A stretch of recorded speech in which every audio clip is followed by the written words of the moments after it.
ऐश बार बार बोलता है कि broaden your thought, broaden your, आपके ड्रीम बड़े करो भाई, आपके ड्रीम बहुत छोटे हैं। मोस्ट ऑफ द इंडियंस के ड्रीम्स बहुत छोटे ड्रीम है। 10 करोड़ से ऊपर पैसा खर्च करने की उनकी औकात ही नहीं है। जैसे मैंने बोला ना, 1 महीना पहले मैं यहाँ पे जब बोल रहा था, मैंने एक बंदे से मेरे से सवाल किया कि सर 10,000 रुपये मिल जाएगा महीने का। तो ये हमारी थिंकिंग है। तो ऐसी थिंकिंग वाले, मैं ये किसी को वो नहीं कह रहा हूं इसको डिग्रेड करने के लिए, लेकिन हमारा जो अप्रोच कहां तक है। कुछ लोग बोलते हैं साहब हमें तो 20 करोड़ मिलेगा तो बहुत है। ठीक है, एक दिन आपने अगर वेबिनार अटेंड कर रहे हो तो ऐश ने ये बात पूछी थी, मैं उसमें, क्योंकि मैं ज्यादातर उसके सारे वेबिनार अटेंड करता हूँ ऐश के, उसने बोला था जो एक लेडी जो यूएसए से कंडक्ट करती है ना, सूजी मैकग्रा, उसको बोला how much money do you want, तो उसने without taking any much time से बोला आई वांट $23 मिलियन। $23 मिलियन उसने बोला था। तो $23 मिलियन को अगर मैं 80 रुपए से करता हूं तो लगभग 180 करोड़ रुपए बनता है। 180 करोड़ रुपए। तो ऐसे ने बोला था you will get this money instantly, आपको बहुत जल्दी ये पैसा मिल जाएगा।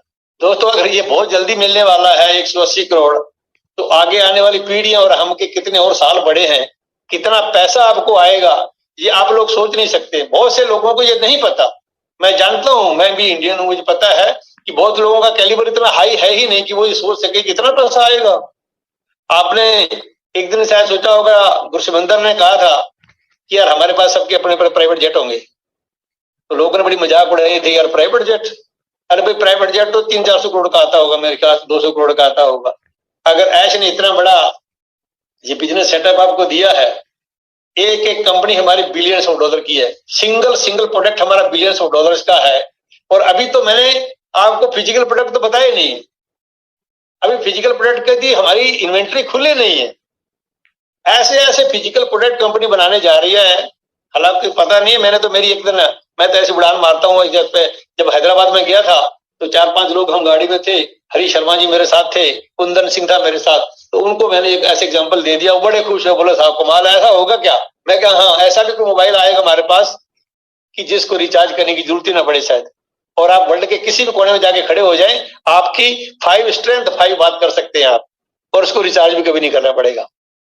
एक दिन ऐश ने खुद एग्जाम्पल दिया था कि अगर मान लो एप्पल कंपनी एक टीवी लेके आती है हैदराबाद, वो बोला कि oh we will grab it, हम तो जल्दी ले लेंगे।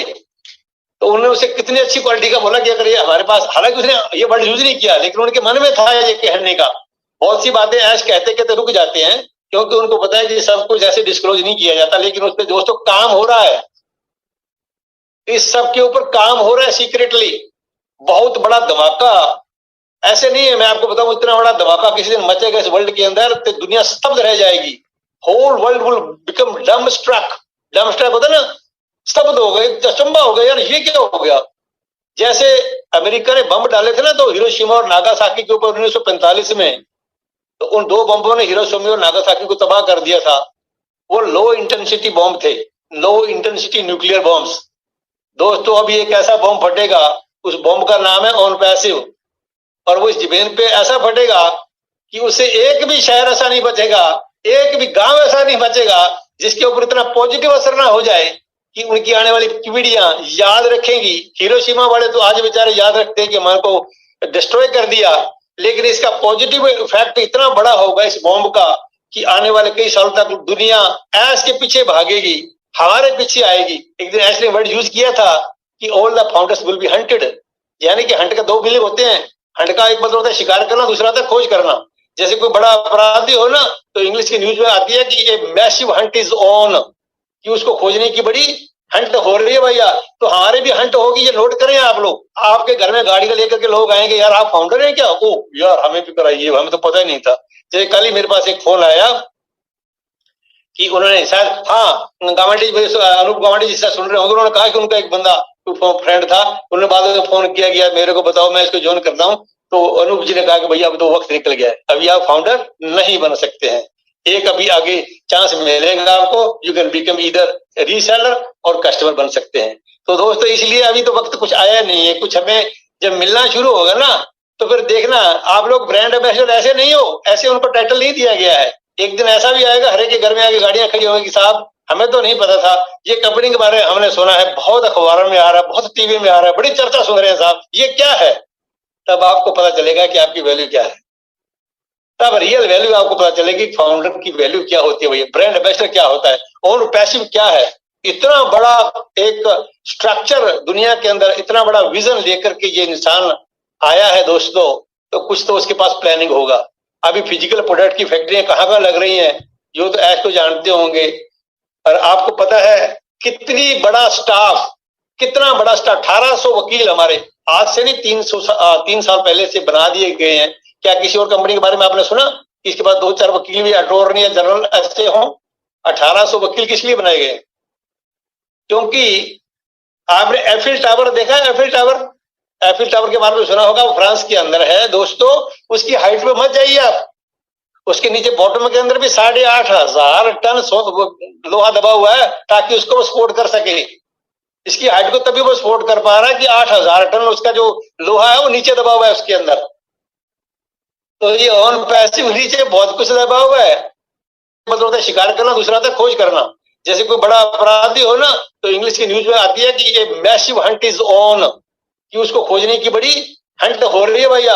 तो हमारे भी हंट होगी, ये नोट करें आप लोग। आपके घर में गाड़ी का लेकर के लोग आएंगे, यार आप फाउंडर हैं क्या? ओ यार हमें भी कराइए, हमें तो पता ही नहीं था। जैसे कल ही मेरे पास एक फोन आया कि उन्होंने शायद, हाँ गावंडी, अनूप गावंडी जिससे सुन रहे होंगे, उन्होंने कहा कि उनका एक बंदा फ्रेंड था, उन्होंने बाद में फोन किया गया मेरे को, बताओ मैं इसको ज्वाइन करता हूँ। तो अनूप जी ने कहा कि भैया अब तो वक्त निकल गया है, अभी आप फाउंडर नहीं बन सकते हैं। एक अभी आगे चांस मिलेगा आपको, you can become either reseller और कस्टमर बन सकते हैं। तो दोस्तों इसलिए अभी तो वक्त कुछ आया नहीं है, कुछ हमें जब मिलना शुरू होगा ना, तो फिर देखना आप लोग ब्रांड एम्बेसडर ऐसे नहीं हो, ऐसे उनको टाइटल नहीं दिया गया है। एक दिन ऐसा भी आएगा, हर एक के घर में आगे गाड़ियां खड़ी होंगी, साहब हमें तो नहीं पता था। ये कंपनी के बारे में हमने सुना है, बहुत अखबारों में आ रहा है, बहुत टीवी में आ रहा है, बड़ी चर्चा सुन रहे हैं साहब, ये क्या है? तब आपको पता चलेगा कि आपकी वैल्यू क्या है, तब रियल वैल्यू आपको पता चलेगी। फाउंडर की वैल्यू क्या होती है, भैया ब्रांड एम्बेसडर क्या होता है, और पैसिव क्या है। इतना बड़ा एक स्ट्रक्चर दुनिया के अंदर, इतना बड़ा विजन लेकर के ये इंसान आया है दोस्तों, तो कुछ तो उसके पास प्लानिंग होगा। अभी फिजिकल प्रोडक्ट की फैक्ट्रियां कहाँ लग रही हैं, ये तो ऐश तो जानते होंगे। और आपको पता है कितनी बड़ा स्टाफ, कितना बड़ा स्टाफ, 1800 वकील हमारे आज से नहीं 3 साल पहले से बना दिए गए हैं। क्या किसी और कंपनी के बारे में आपने सुना कि इसके बाद 2-4 वकील भी अटॉर्नी या जनरल ऐसे हों? 1800 वकील किस लिए बनाए गए? क्योंकि आपने एफिल टावर देखा है? एफिल टावर के बारे में सुना होगा, वो फ्रांस के अंदर है दोस्तों। उसकी हाइट पे मत जाइए आप, उसके नीचे बॉटम के अंदर भी 8,500 टन लोहा दबा हुआ है ताकि उसको वो सपोर्ट कर सके। इसकी हाइट को तभी वो सपोर्ट कर पा रहा है कि 8,000 टन उसका जो लोहा है वो नीचे दबा हुआ है उसके अंदर। तो ये ऑन पैसिव नीचे बहुत कुछ दबा हुआ है।